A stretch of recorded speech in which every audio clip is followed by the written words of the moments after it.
आप लोग? उम्मीद करती हूँ कि आप अच्छे होंगे और मैं भी बहुत अच्छी हूँ। मैं आज आपके लिए लेकर आई हूँ एक ऐसी कहानी जो आपने पहले बचपन में बहुत बार सुनी होगी, लेकिन मैं इस कहानी को और दिलचस्प तरीके से आपको सुनाने वाली हूँ। इस कहानी का नाम है सिंड्रेला। चलिए कहानी को शुरू करते हैं। यह कहानी एक छोटे से गाँव में रहने वाली जोया की है। जोया एक नेक दिल और मेहनती लड़की थी, लेकिन उसकी जिंदगी में बहुत मुश्किलें थी। उसकी माँ का बचपन में ही देहांत हो गया था और उसके पिता ने दूसरी शादी कर ली थी। उसकी सौतेली माँ और उसकी दोनों बेटियां जोया से बहुत बुरा बर्ताव करती थी। वह उसे घर के सारे काम करवाती थी, लेकिन प्यार और सम्मान की जगह उसे अपमान ही मिलता था। जोया की जिंदगी यूं ही कठिनाइयों से गुजर रही थी कि एक दिन गांव में एक बड़ा समारोह हुआ। राजा के बेटे अमन की शादी के लिए युवतियों का चयन होना था। गांव की हर लड़की इस समारोह में जाना चाहती थी।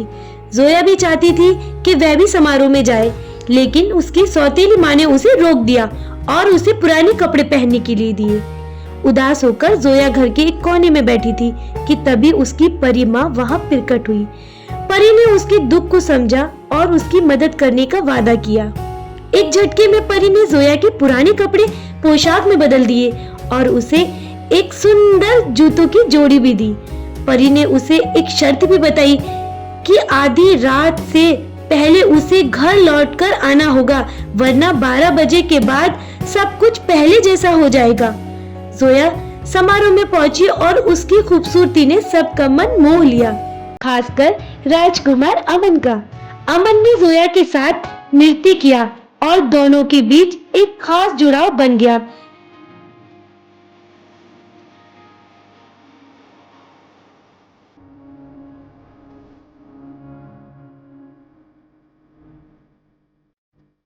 लेकिन जैसे ही घड़ी में 12 बजे जोया को समय का ध्यान आया और वह वहां से दौड़कर निकल गई, परंतु दौड़ते दौड़ते उसका एक जूता वहीं राजमहल में गिर गया।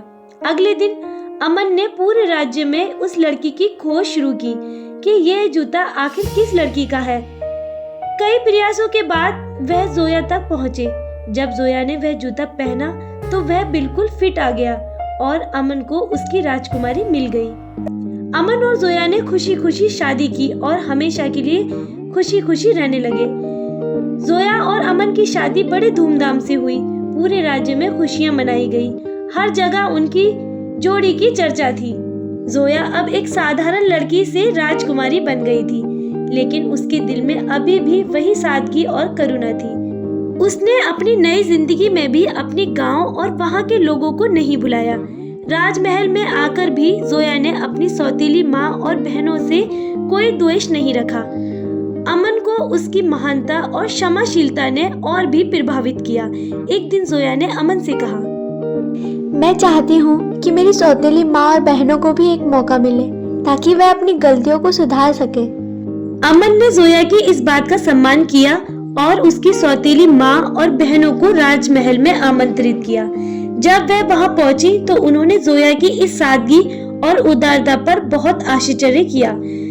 जोया ने उन्हें माफ कर दिया और उन्हें राजमहल में अच्छे जीवन का अवसर दिया।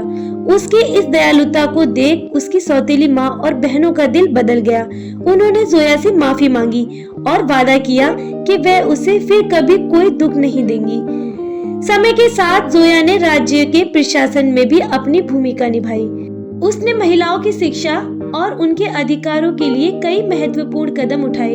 अमन के साथ मिलकर उसने ऐसे राज्य का निर्माण किया जहां सभी को समानता और सम्मान मिल सके। इस तरह जोया और अमन की जिंदगी एक मिसाल बन गई। उन्होंने मिलकर राज्य को एक आदर्श स्थान बना दिया जहां प्यार, करुणा और समानता का साम्राज्य था। अमन जोया से बेहद प्रेम करता था और उसके साथ समय बिताता था। अमन ने जोया का नाम प्यार से सिंड्रेला रख दिया था और वो हमेशा प्यार से उसको सिंड्रेला ही पुकारता था। इस कहानी की सीख यह है कि सच्ची अच्छाई, दया और क्षमा से इंसान किसी भी कठिनाई को पार कर सकता है।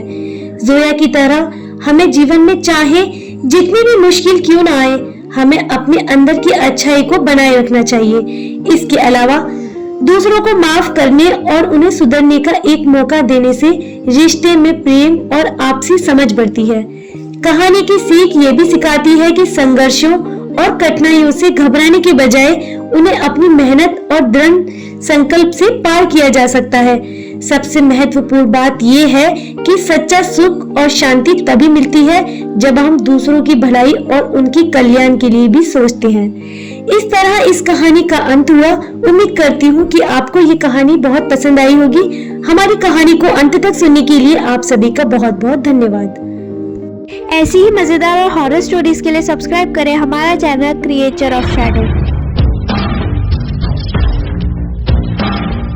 Like, comment, and subscribe.